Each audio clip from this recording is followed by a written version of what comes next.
오늘 말씀의 제목은 진정한 왕이신 예수님입니다. 네. 우리는 지금 사순절을 보내고 있습니다. 아마 우리뿐만 아니라 전 세계적으로 이 많은 지역에서 많은 사람들이 예수 그리스도의 죽으심과 이 부활하심을 묵상하면서 이 사순절 기간을 보내고 있을 겁니다. 아무리 지금 세계 기독교 인구가 많이 줄었다고 해도 우리나라에서 복음 화율이 많이 낮아졌다고 해도 여전히 많은 사람들이 예수님을 그리스도로 그리고 구주로 영접하고 있습니다. 또한 한때 기독교는 세계를 그 기독교라는 그 종교로 통합한 적도 있습니다. 서방의 그 열강들이 기독교라는 한 종교를 믿었던 때가 있었는데요. 그로 인해서 아직도 기독교적인 정신이 그들에게 자리를 잡고 있는데요. 아직도 이 기독교라는 그 영향력을 무시할 수가 없습니다. 이 모든 영향은 2000년 전에 그 한 분으로 인해서 시간이 흐른 지금까지 인종과 문화와 환경을 뛰어넘어서 지금까지도 그 영향이 미치고 있습니다. 그 영향이 어느 정도인지는 개개인마다 다르겠지만 당장 우리만 봐도 어떻습니까? 우리 삶에서 이제 예수님을 빼놓고는 말할 수 없지 않습니까? 예수께서 우리의 하루에 많은 부분을 차지하고 계십니다. 이처럼 좁게 보면 나 자신, 그리고 내 주변, 그리고 넓게 보면은 전 세계적으로, 그리고 온 우주적으로 예수님의 영향이 미치지 않은 것이 없습니다. 그렇다면 예수님이 도대체 누구시기에, 그 예수님이 도대체 누구시기에 이렇게 많은 사람에게 그 당시뿐만 아니라 2000년이 지난 지금까지도 이렇게 영향을 끼치면서 우리의 삶 속에 이렇게 자리 잡고 계실까요? 네. 예수님이 누구신가요?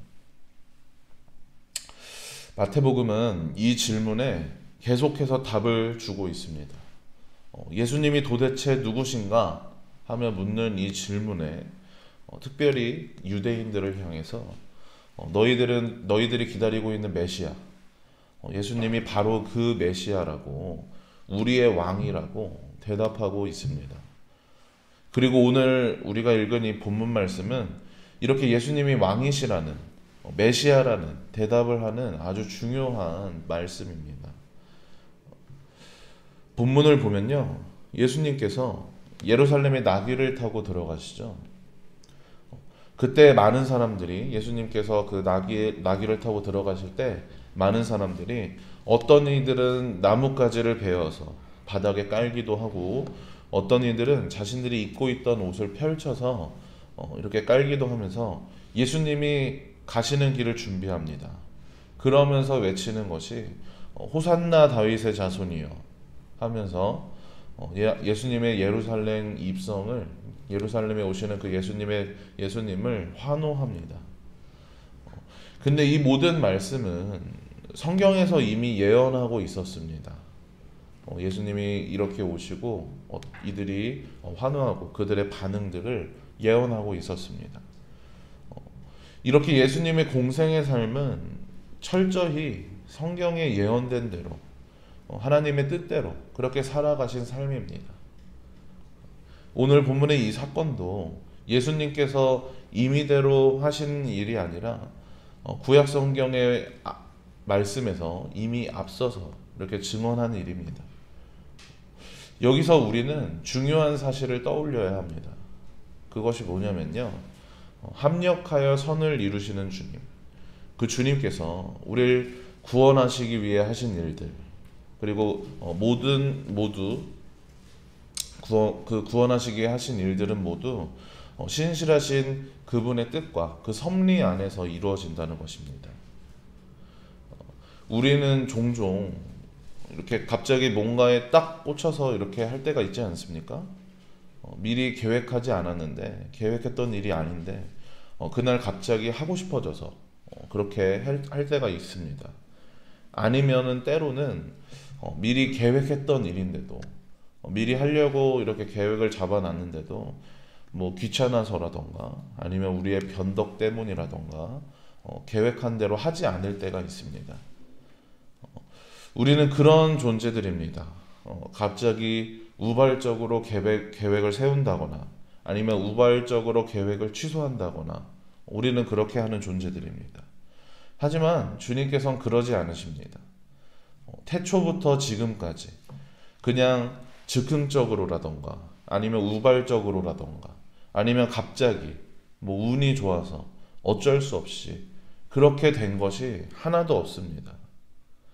하나님의 이 구속 사역은 모두 하나님의 그 뜻 안에서 하나님의 크신 계획 아래서 이루어지고 있습니다. 그리고 그렇게 이루어져 왔습니다.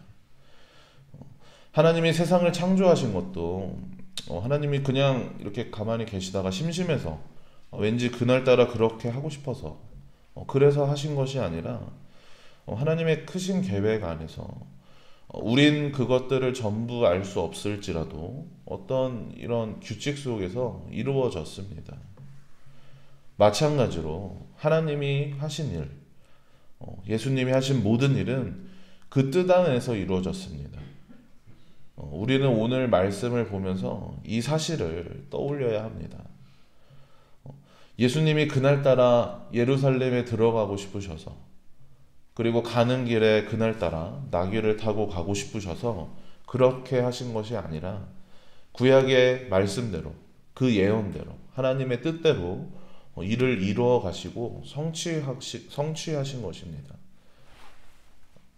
그렇기 때문에 우리 주님은 선하시고 신실하시며 합력하여 선을 이루시는 분이심을 믿으시길 바랍니다. 그 합력하여 선을 이루시는 주님께서 예루살렘에 들어가실 때에 그냥 들어가지 않으시고 나귀를 타고 들어가시는데요. 3절 말씀을 보면요. 제자들에게 마을에 가서 메인 나귀와 그 나귀 새끼를 끌고 오라고 하시면서 누가 무슨 말을 하거든 주가 쓰시겠다 하라. 주가 쓰시겠다라고 이렇게 말하라고 하십니다. 왕이신 예수님은 모든 만물의 창조주로서 온 만물의 소유권이 주께 있습니다. 이제 진짜 주인이 나타났으니 모든 것이 주인의 그 뜻대로 순종해야 하는 그런 이제 시간이 온 것입니다. 그렇기 때문에 나귀의 주인도 그리고 나귀의 새끼와 그 나귀도 이 순종하는 것을 통해서 주님의 명령에 어떻게 반응해야 하는지 그 바람직한 모습을 보이고 있는 겁니다. 그렇게 나귀를 타신 온 만물의 그 진정한 주인 예수님께서 예루살렘에 들어가실 때 사람들이 보여주는 반응 어떻습니까? 우리 8절에서 9절 말씀 8절과 9절 말씀 한번 같이 읽어보도록 하겠습니다. 시작. 무리의 대다수는 그들의 겉옷을 길에 펴고 다른 이들은 나뭇가지를 베어 길에 펴고 앞에서 가고 뒤에서 따르는 무리가 소리 높여 이르되 호산나 다윗의 자손이여 찬송하리로다. 주의 이름으로 오시는 이여 가장 높은 곳에서 호산나 하더라. 네. 예수님께서 예루살렘에 들어가시니 사람들은 세 가지로 반응합니다. 첫째로 제자들도 그리고 사람들도 자신들의 겉옷을 깔아 주었다고 말합니다. 유대인에게 겉옷은 어떤 신앙 고백을 상징하고 자신의 계명을 지키겠다는 그런 서약의 의미를 담고 있는데요. 이렇게 겉옷을 벗어서 예수님이 타실 나귀에 얹고 그 길 위에 편다는 것은 주님을 왕으로 고백한다는 의미를 갖고 있습니다. 그 메시아로 고백한다는 의미를 갖고 있는 겁니다. 그리고 나뭇가지를 베어서 이렇게 길에 펴는 행위, 그것도 예수님을 왕으로 고백하면서 예루살렘에 입성하신 주님을 환영하고 있는 것입니다. 이거 첫 번째 반응이고요. 두 번째로 그들이 외쳤던 예수님을 다윗의 자손이라고 외치면서 주의 이름으로 오시는 이라며 환영하고 있습니다. 이렇게 다윗의 자손이라는 표현은 예수님을 메시아로 고백하는 것이죠. 그 왕으로 고백하고 있는 것입니다. 그리고 세 번째로 이렇게 예수님께서 예루살렘에 입성하시니까 10절 말씀을 보면 온 성이 소동한다고 합니다. 예수님께서 탄생하셨을 때도 헤롯 왕을 비롯해서 세상의 왕들이 소동했습니다. 진짜 왕이 나타나자 가짜들이 그렇게 두려워하면서 소동하며 떠는 것입니다. 이와 같이 예수님이 예루살렘에 들어가실 때에도 마찬가지였습니다. 진정한 메시아, 진정한 왕, 그 예루살렘의 진정한 주인이 들어오셨습니다. 그렇기 때문에 거짓된 것들은 두려워하며 떨면서 소동하는 것입니다. 이것이 바로 진짜가 갖고 있는 힘입니다. 이 세상에는 많은 가짜들이 판을 치고 있죠. 사실 우리는 그들을 두려워할 필요가 없습니다. 우린 그들로 인해서 소동할 필요가 없습니다. 오히려 말씀대로라면 두려워하는 것은 누구입니까? 그들이 두려워해야 합니다. 그들이 소동해야 합니다. 우린 그들을 두려워하고 경계할 것이 아니라 예수님과 같이 우리가 할 일들, 우리가 해야 되는 일들을 하면서 진짜로서 진짜다움을 보여야 합니다. 이렇게 예수님이 예루살렘에 입성하신 그 사건은 예수님이 왕이심을, 그리고 진정한 메시아이심을, 진정한 왕이심을 나타내고 있습니다. 왕이 그 자리에 오셔야 할 그 자리에, 그리고 계셔야 할 그 자리에 들어가신 것이 바로 예루살렘에 입성하신 그 사건입니다.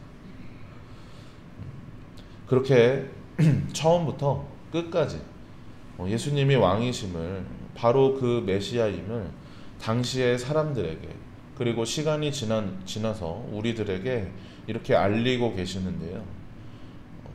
우리는 이 날을 뭐라고 부르냐면 종려주일이라고 부릅니다. 예수님이 나귀를 타고 예루살렘에 들어가실 때 그렇게 바닥에 깔았던 그 나무까지, 그 종려나무까지 그 이름을 따서 종려주일이라고 우리는 부릅니다.